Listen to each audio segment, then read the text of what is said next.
Hi, everyone. We are live. Welcome to our first ever live stream. Feel free to be extra impressed by all of the effort that you are watching unfold. Yeah, we're just going to go and get started. So I'm Jenny Bard.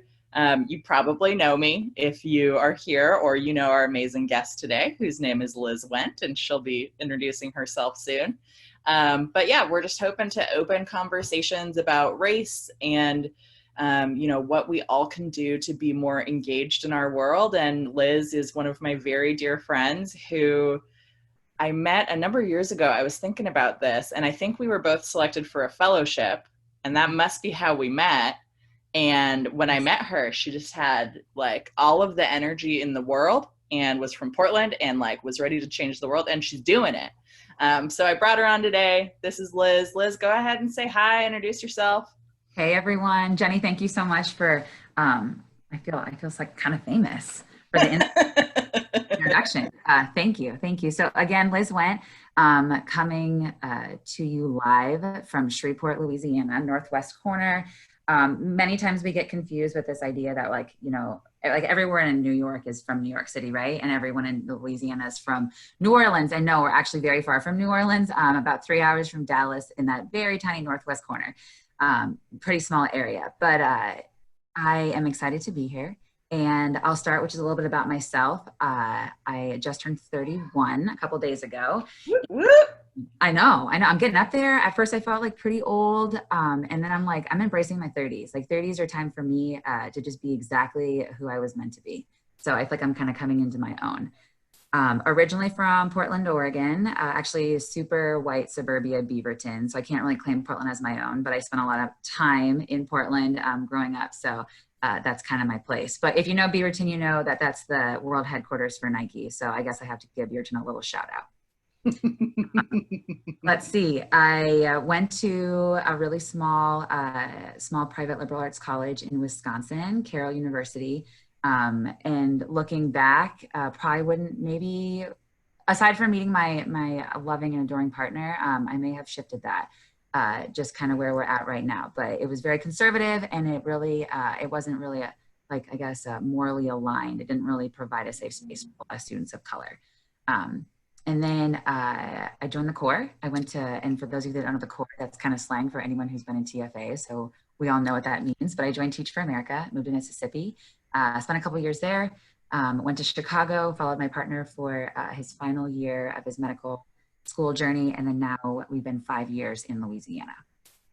So that's kind of background. My partner is Brendan, and he's wonderful. And we've got 2 kiddos, Langston and Maya. Maya just turned 3, Langston just turned 1, and we have 3 extremely poorly behaved dogs that we also adore. Yes, yes. So that's kind of the background, the history. Do we want to get into like what I officially do, like outside of being mom, or Jenny, you tell me. Yeah, tell me all the things. What do you Okay. think? What are you interested in? Yeah. Okay. So started as a teacher, Teach for America. I went to school to be a teacher, and then Teach for America was kind of the next step for me. It was very, very eye-opening. Hi, Maya. That's one of the kiddos. Yeah, yeah. It doesn't stop when you're alive, especially when you're live. In fact, they want to come in and be live also. Um, but yeah, so Teach for America was the very beginning, and I taught kindergarten for a few years, turned reading interventionist, kind of sat as an interim administrator for a little bit, and then I had Maya. And now I classify myself, I wrote on there, serial volunteer. If there's something that I can do, I want in on it. And so I try to actively seek out stuff anywhere from book clubs, hiking club, junior league. I run a medical spouses group for the spouses of people in the trenches of fellowship and residency, a reading program called Primetime, newly hobbyist baker. Hopefully maybe one day we can make some revenue off that. Not really sure how yet. Yoga instructor, and I actually just got trained to be a doula and aspiring midwife, potentially OB down the road. Yeah. Those are all the things that I'm currently interested in. Yeah. How did you get interested in healthcare and medicine? So Brendan was a biology major in college, and I was a an education major. And so that was kind of my first interest. And at first it was like, nah, that wasn't really my thing. Like that was his thing. He got into med school and I got into Teach for America. So we went our separate ways. We were really engaged. And I kind of always like envied what he did. I thought it was really, really awesome. And I think there's some things that until your eyes are open to the inequity, you don't realize it. And so like, surely every doctor wants the best thing for their patients, right? Like that was always the mindset. And then when I actually had my first child, Maya, I realized that actually is so far from the truth. Not necessarily that doctors don't want what's best for their patients, but they are, I would use the word ignorant and kind of blind to the fact that like different patients have different needs. And I think as like a former teacher and then recently turned mother, that was obvious to me, right? Like kids where they are, and then you work through stuff. And I wasn't being met where I was, and I was actually being denied rights as a patient, and that wasn't good. So it was a little too traumatic shortly out. It was a very traumatic birth with Maya. And then shortly after, I kind of tried to dive into the birth world, and it was just too soon. Langston's birth was very healing. It was a very empowering VBAC, which was wonderful. And then that kind of led me down the course of like, let's get into this doula thing and see what we can do. And now we're doing birth plans, and we're doing the double hip squeeze, and we're coaching women through having babies. And yeah, and then I think we need to reevaluate the climate in our country as far as like women, like particularly maternal health. And not every birth needs a surgeon. And I think midwives offer a very valuable service. And it's really particularly this country that believes that it's not a real birth unless an OB delivers your baby. And that's just not true. Identifying as a Black woman, and then having the experiences that I had, and then realizing there needs to be some real systemic change down here, like particularly pertaining to race, then it became evident that like this was kind of the next step for me. Yeah. So that actually, I think, transitions into something that like I was excited to ask you about, and that I love about you, which is, thank you. I think that you are someone who really thoughtfully, like, once you have decided that like a cause or an interest is your passion, and it sort of aligns to a larger life mission that you have around making sure that we have a more equitable world, you like dive in whole hog, right? Like, yes. Yeah. That's what I'm known for. Yes, absolutely. Yeah, 100%, like, both feet head first. I remember I was checking in with you a little bit ago, and you're like, yeah, so like I'm doing this thing, I'm going to be a doula. And I was like, wow, okay, cool. So when are you thinking? You're like, already. And I was like, oh, okay, yes. Now. Oh, we're here. Yeah. So maybe you could speak a little bit about like, how did that social justice lens, that like equity lens come to you? When do you first like remember being aware of that and passionate about it? And like, how'd you get to today? Yeah. So I was trying to like think of like one absolute defining experience. And there were a couple that really stood out in my head. Like growing up with a Black mother, obviously it was like, and being in an interracial marriage, my father is white. That was obviously a telling experience. And then, but I think like there was some diversity in my high school, right? And we were so close to Portland, and my parents were very intentional about the things that we were involved in. So like we always saw kids that looked like us, and we saw kids that didn't look like us. And so it was never really a matter. Like I never really had to own the identity. I always had to own the identity of Black, but I never had to own the identity of that Black wasn't equal until I moved to Mississippi. I experienced some of that in college. I remember, like very vividly remember there was, we had a Black student union, and it was very small. There was only 9 of us on campus. And I didn't feel the space wasn't entirely safe. There was a couple members who were not members of color, and it made it difficult because I wasn't Black enough. And so like, that was kind of like my first exposure. And then when I got to Mississippi, I had a bunch of friends, and a bunch of my friends were Black women. And I remember the very first weekend, I mean, if you've ever been to the South, you know that it's like ridiculously hot, right? It never is not hot. It just gets like hot and then a little like less than hot. And so we wanted to go to the pool, and all of my friends were like pretty worried about this. And I was like, guys, we're just going like we can all rock a bikini. Like, it's no big deal. Like, what's the big fear? I'm thinking like body image issues, or like, do we have enough snacks? Like, what's the problem here? Like, I was very ignorant to this idea that like we could be denied entry into something. I just didn't. And the friends that I were with were not from Mississippi, and so they didn't know the climate either. And like that had never been a thought in my head that this could be a potential problem. And we actually, it was supposed to be like just like a rec center, and you were just supposed to. It wasn't even like a day pass. Like everybody was just going to be allowed in, and we were charged. Not only were we charged, but then miraculously the pool was too full, and like that was probably like my very first experience, and I didn't get it until that moment. And it's almost embarrassing for me as like a now 31-year-old woman saying that like I had that like very defining moment at age 18. But, you know, either shout out to my parents for providing us, you know, experiences, or the area or whatever, or just not having to have that feeling. Mm-hmm. So I think that was kind of the first little bit. And then that it trickly moved into so many other spaces, right? Like trying to find housing. And we were living with a Black male and trying to find housing in a very small rural Mississippi town that was virtually all white except for our students. And then which side of town are we going to be living on? Like it bled over into every area possible. Mm. I realized as a Black woman, however white passing, because I'm so light skinned, in many spaces, I'm not perceived as Black. And I could utilize that to my advantage in a way that I could try to create some change. And so that I would say Mississippi was the biggest. And then since then it kind of just took off. I've tried to be as much of an activist, ally, and advocate, all of the A's in any way possible to make sure that not only my students, right? Then it was just my students, but now it's my children and everybody else's children that they understand too, that like we can be moving towards this better world, and we can be doing it in everything that we do. So top down, bottom to top, side to side. Man, you can't see it, but I got shivers over here. Thank you, Jenny. Thank you. Tell me a little bit about what you're doing right now in Louisiana. I know I've had some challenges thinking about social justice over here in Bakersfield, the conservative area of California. Absolutely. Yes. But tell me about what's going on in Louisiana.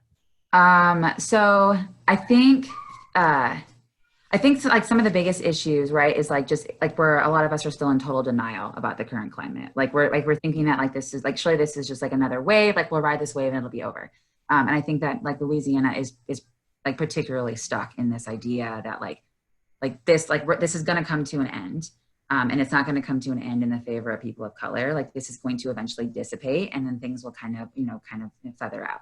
And so I think like moving forward, we have to abandon this idea that we've come so far, when in reality, like we've been at a standstill for so many years. And it's like that so far over the ledge and start making some real progress. So Brennan and I have been thinking about like where does the majority of this stuff stem from? And like being a former teacher, I'm very passionate about education. And so I'm actually have been in contact with someone a big foundation downtown Shreveport about providing equitable and safe resources for all families, particularly families of color and in low income. So in those areas with little access, for free childcare, provided that you are in work or in school. And so the state of Louisiana will match whatever funding we can get. And we're looking to secure 1.1 million, and then Louisiana will match that. So it's pretty incredible. And they've asked me to kind of come on board a little bit and help because I've got some small pockets of mom friends that I think I can get some data on what the current needs are and then what those hurdles and obstacles are. So that addresses kind of healthcare. I think you've heard a little bit about the birth work. So we're trying to do doula. I'm doing some volunteer doula work at the Care Pregnancy Center.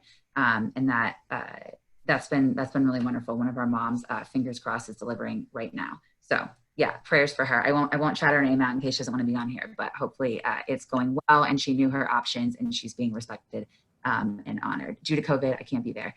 But lastly, the housing inequity here in Shreveport, I'm beginning to learn more about this. So Brendan and I got interested in this, and maybe I don't want to use the word selfish, but kind of for selfish reasons, right? Like everybody, you watch Flipping 101 and you're like, for sure, HGTV is that simple and I can do this, right? So we had a little bit extra resources and we said, hey, let's give this a shot and let's start looking at houses. Well, the intent was that we'd go into communities that didn't have as much access or historically marginalized, and we would try to flip some of these properties. and then it would never be, it would never be a money game for us. We would help flip these. We would hire people from the community so that it would be jobs and it would be sustainable.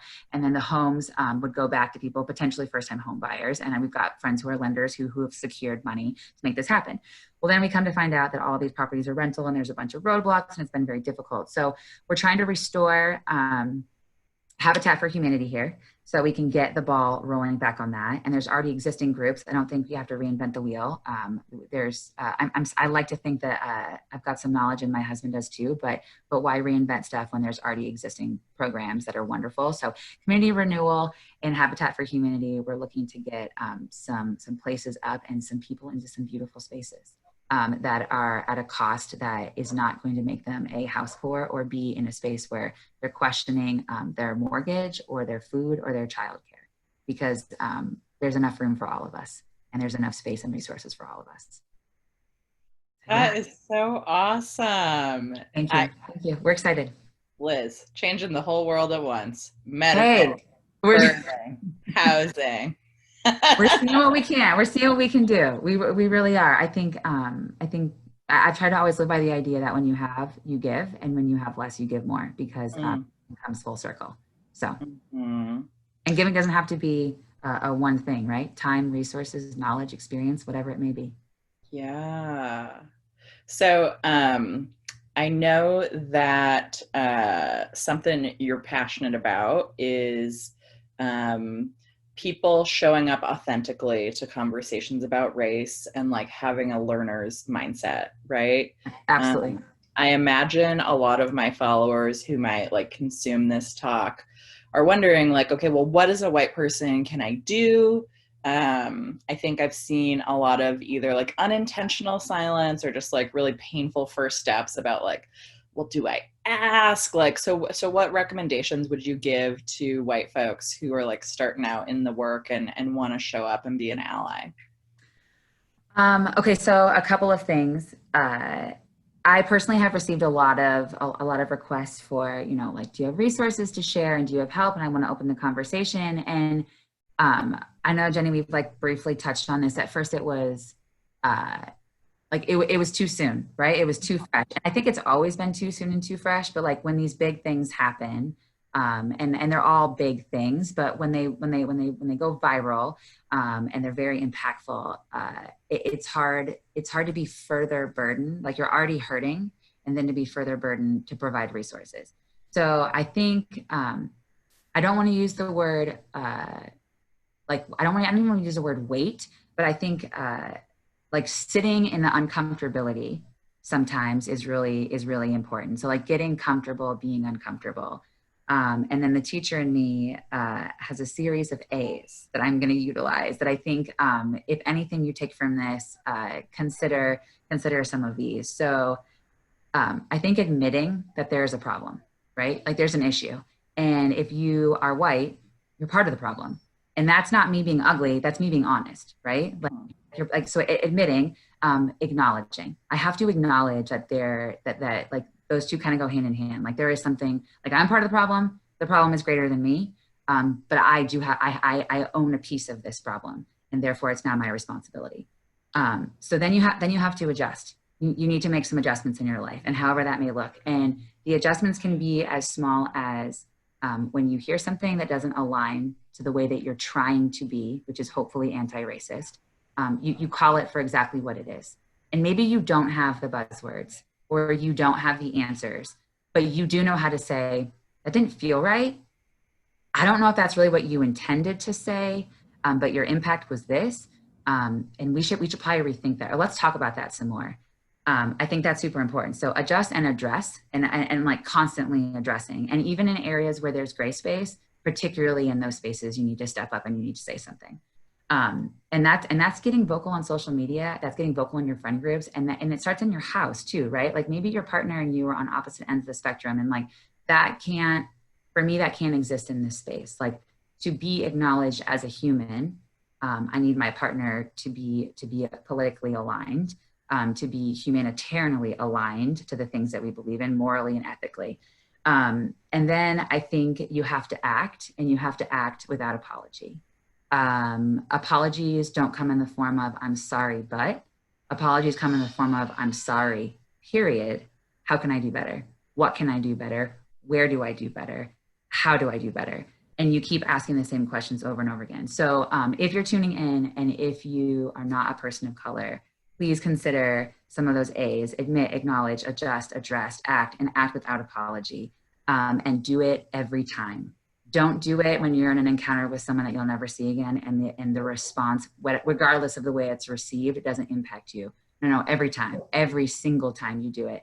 And I think showing up in those types of ways will be helpful. And then expounding on act, I don't want to get too lengthy, but it's more than ordering books off Amazon. And it's more than finding the articles that just circulate on your circle of friends in your social media. But it's actively seeking out areas, and it's utilizing your Google, because your Google isn't broken. It's working, and your Instagram is working. So I know your Google is probably working, right? So supporting Black businesses in everything that you do. And maybe that takes some legwork. You've got the time, right? Like you've got the time, or you have an excuse. It's just one or the other. And then it's acting with your vote.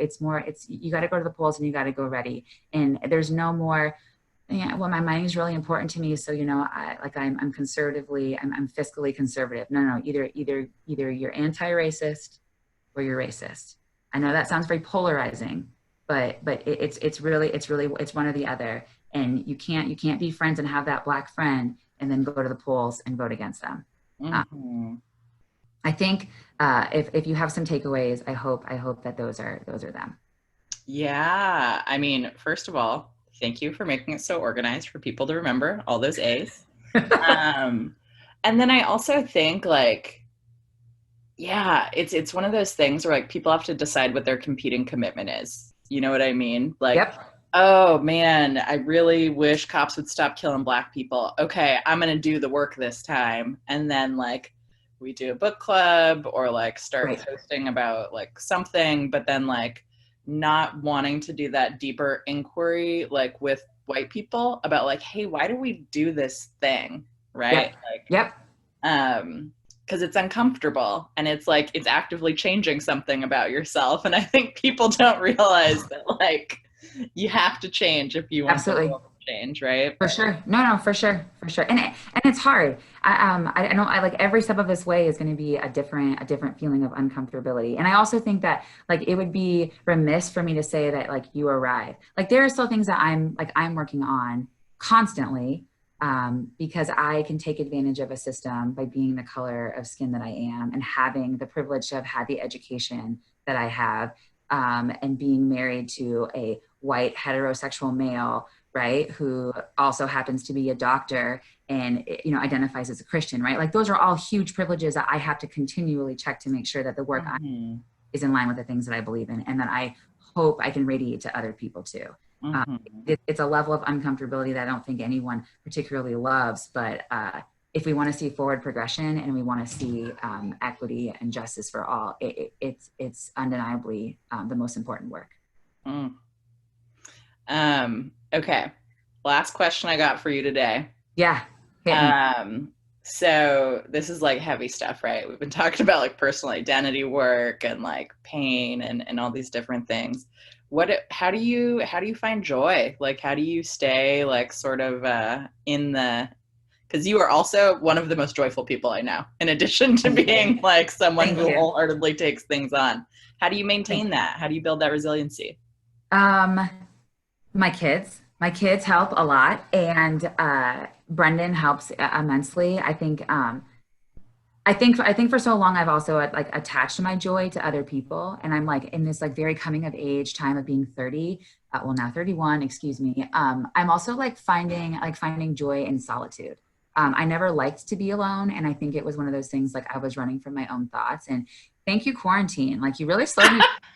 And aside from the pounds I've gained and some of the other questionable decisions I've made with my life, but you've really it's given me a chance to really reflect and think about how I can only best serve others when I serve myself, and that has to come from a place of real joy. And so running when it's not 2,000 degrees outside, I really love that. We recently acquired a very wonderful Peloton, so that gives me some late night joy. I really love baking, and I'm about to, I told you, it's hobbyist baker turned potentially some revenue, so we'll see.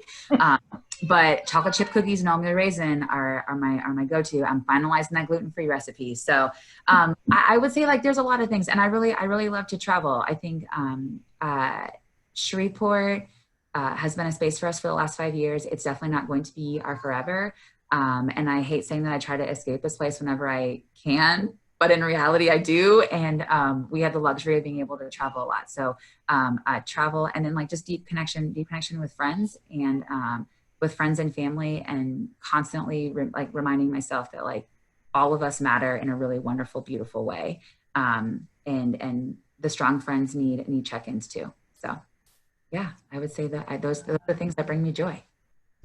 Liz, this was so lovely. I feel like we could probably host a podcast together. Just a thought for the future. Let's do it. Yeah, well, I mean, let's add it to the list. Come on. I'll live stream from the housing projects and potentially from a few births. And you guys can let in on the doula work, the midwifery. We can do it on all fronts. We can do it. We can do it. Also, I'm really excited for you to publish your book. I know that you haven't made that decision yet, but I can just feel it coming. So okay. I'll add forward to it. Right. Add that to the list. Got it. I'm on it.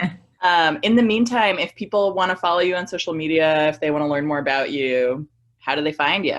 I'm on Facebook as Elizabeth Wendt. You'll see a 6-year-old picture of my husband and I on our wedding day.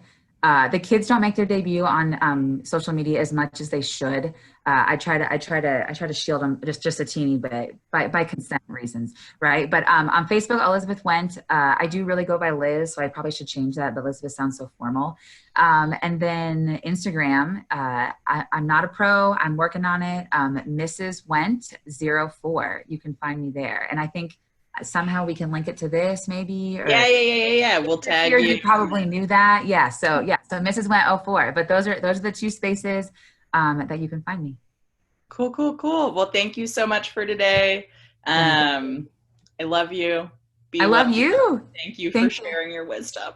Thank you so much for the opportunity. I appreciate it. Okay. Bye, everyone. Okay.